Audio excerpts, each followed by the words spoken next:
Hi മക്കളെ, നിങ്ങൾക്ക് എല്ലാവർക്കും സുഖം തന്നെയാണെന്ന് വിശ്വസിക്കുകയാണ്. അപ്പം നമ്മുടെ അഡ്മിഷനൊക്കെ ഇതാ നടന്നുകൊണ്ടിരിക്കുകയാണ്.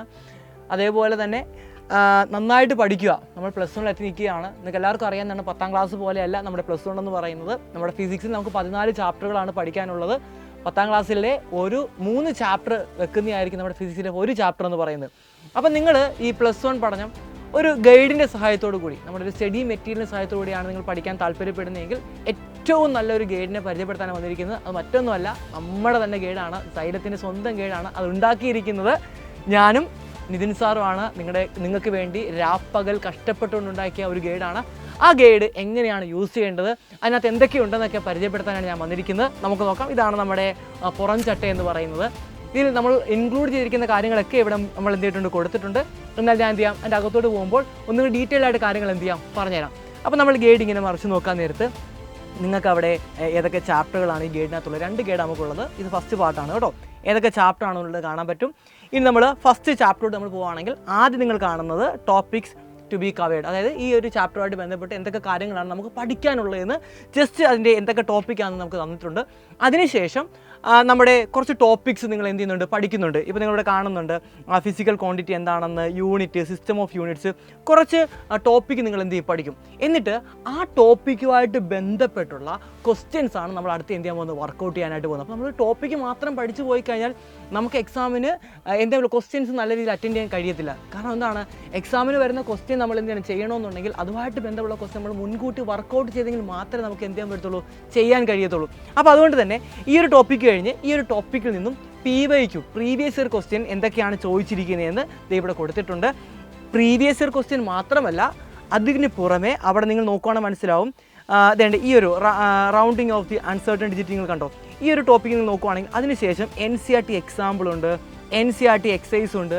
അതായത് NCERTയിലെ എല്ലാ കാര്യങ്ങളും വളരെ സ്ട്രക്ചേർഡ് ആക്കിയാണ് നമ്മളിവിടെ കൊടുത്തിരിക്കുന്നത്. അതായത് ഒരു ടോപ്പിക്ക് കഴിഞ്ഞാൽ അതുമായിട്ട് ബന്ധമുള്ള PYQ ക്വസ്റ്റ്യൻ ഉണ്ടായിരിക്കും, NCERT എക്സാമ്പിൾ ക്വസ്റ്റ്യൻ ഉണ്ടായിരിക്കും, NCERTയുടെ എക്സസൈസ് ക്വസ്റ്റ്യൻ ഉണ്ടായിരിക്കും, കംപ്ലീറ്റ് ആയിട്ട്. അതിന് പുറമെ ഇമ്പോർട്ടൻ്റ് ആയിട്ടുള്ള ക്വസ്റ്റ്യനും ഞങ്ങൾ അവിടെ എന്തിട്ടുണ്ട്, ആഡ് ചെയ്തിട്ടുണ്ട്. ആ രീതിയിലാണ് മുന്നോട്ടേക്ക് പോകുന്നത്. ഓരോ ടോപ്പിക്ക് കഴിയുമ്പോഴും അതുമായിട്ട് ബന്ധപ്പെട്ടുള്ള എല്ലാ ക്വസ്റ്റ്യനും വർക്കൗട്ട് ചെയ്ത് കഴിയുമ്പോൾ തന്നെ നിങ്ങൾക്കൊരു കോൺഫിഡൻസ് നിങ്ങൾക്ക് കിട്ടുന്നതായിരിക്കും.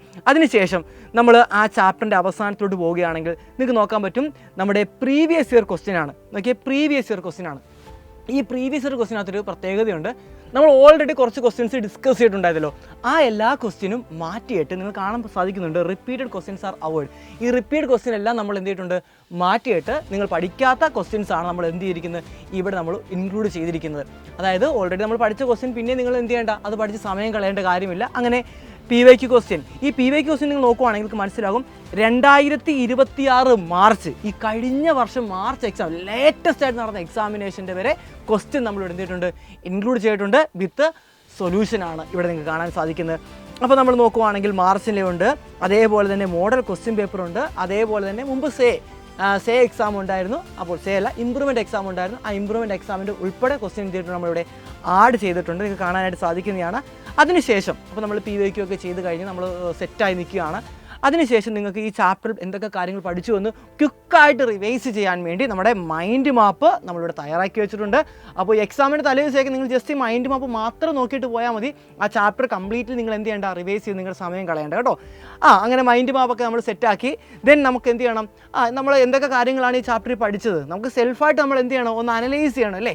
അതിനുവേണ്ടി നിങ്ങൾക്ക് എന്ത് ചെയ്തിട്ടുണ്ട്, ഇവിടെ ഒരു യൂണിറ്റ് ടെസ്റ്റ് നമ്മൾ എന്ത് ചെയ്യുന്നുണ്ട്, നടത്തുന്നുണ്ട്. നിങ്ങൾക്ക് കാണാൻ സാധിക്കും എത്രയാണ്, 30 മാർക്കിൻ്റെ 1 മണിക്കൂറുള്ള ഒരു യൂണിറ്റ് ടെസ്റ്റ് നമ്മളവിടെ നടത്തും. ഓരോ ചാപ്റ്ററും ഇതേപോലെ യൂണിറ്റ് ടെസ്റ്റിലുണ്ടായിരിക്കും. അപ്പോൾ നിങ്ങൾ എന്ത് ചെയ്യണം, ഈ ചാപ്റ്റർ പഠിച്ചതിന് ശേഷം ഈ യൂണിറ്റ് ടെസ്റ്റ് നിങ്ങൾ സ്വന്തമായിട്ട് എന്ത് ചെയ്യണം, ഒരു പേപ്പറൊക്കെ എടുത്തിട്ട് ഇതിൻ്റെയൊക്കെ ആൻസർ നിങ്ങൾ എന്ത് ചെയ്യുക, ചെയ്ത് നോക്കുക. അപ്പോൾ നിങ്ങൾക്ക് സ്വാഭാവികമായിട്ട് സംശയം, സാർ ഇതിൻ്റെ സൊല്യൂഷൻ എവിടെ കിട്ടും? നിങ്ങൾ പേടിക്കേണ്ട, ഇതിന് ശേഷം വരുന്ന ഒരു സ്കാനർ കാണും. ആ സ്കാനറിൽ നിങ്ങൾ സ്കാൻ ചെയ്ത് കഴിഞ്ഞാൽ ഇതിൻ്റെ മുഴുവൻ സൊല്യൂഷനും അവിടെ നിങ്ങൾക്ക് കിട്ടുന്നതായിരിക്കും. അപ്പോൾ കംപ്ലീറ്റ് ആയിട്ട് നിങ്ങൾ എന്ത് ചെയ്യാം, സെൽഫായിട്ട് അനലൈസ് ചെയ്യാൻ, ഞാൻ ആ ചാപ്റ്റർ എന്തൊക്കെയാണ് കുഴപ്പം സംഭവിച്ചിട്ടുള്ളത്, എത്ര മാർക്ക് വരെ എനിക്ക് സ്കോർ ചെയ്യാൻ പറ്റി, ഇനി ആ ചാപ്റ്റർ ഒന്നും കൂടെ നോക്കണമെന്നൊക്കെ നിങ്ങൾക്ക് എന്ത് ചെയ്യാൻ പറ്റും, സെൽഫായിട്ട് നിങ്ങൾ ഇവാലുവേറ്റ് ചെയ്യാൻ സാധിക്കുന്നതാണ്. അപ്പോൾ ഇതാണ് നമ്മുടെ സ്റ്റഡി മെറ്റീരിയൽ എന്ന് പറയുന്നത്. അപ്പോൾ മക്കളെ ഒന്നും നോക്കണ്ട, ഇത് ഫിസിക്സ് മാത്രമാണ് ഞാൻ പറഞ്ഞിരിക്കുന്നത്. ഫിസിക്സിൻ്റെ മാത്രമല്ല, നമുക്ക് ബയോളജിയുടെയും മാത്തമാറ്റിക്സിൻ്റെയും കെമിസ്ട്രിയുടെയും ഒക്കെ എന്തുണ്ട്, സ്റ്റഡി മെറ്റീരിയൽ ഉണ്ട്. അതും വളരെ കുറഞ്ഞ പ്രൈസിലാണ് കിട്ടാൻ പോകുന്നത്. 1200 രൂപയ്ക്ക് 8 സെറ്റ് പുസ്തകമാണ് നിങ്ങൾക്ക് എന്ത് ചെയ്യാൻ പോകുന്നത്, കിട്ടാനായിട്ട് പോകുന്നത്. വെർത്താണ്.